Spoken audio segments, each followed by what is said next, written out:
তো আজকে আমার কাছে আছে গ্যালাক্সি A07 5G, স্যামসাং এর নিউ লঞ্চিং। তো এটা আজকে আমরা আনবক্স করে দেখবো যে এর ভিতরে কি কি আছে। তো চলো ভিডিওটা শুরু করি। তো এর বক্সের মধ্যে দেখতে পাচ্ছ লেখা আছে 6000 mAh এর ব্যাটারি, 25 ওয়াটের চার্জার, ডুয়েল মেন ক্যামেরা 50 মেগাপিক্সেলের, 6 বছর ওএস আপডেট এবং সিকিউরিটি আপডেট। তো চলো আমরা এটা আনবক্সিং করি।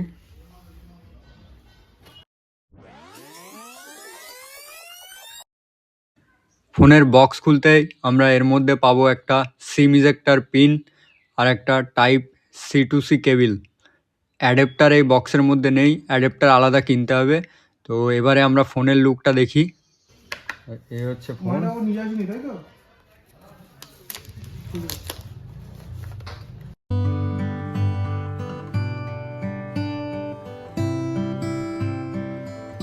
ফোনটা দেখতে তো বেশ সুন্দর। আর যদি আমরা এর ব্যাকের কথা বলি, ব্যাকে প্লাস্টিক দেওয়া আছে, সাইড ফিঙ্গারপ্রিন্ট হবে এটাতে।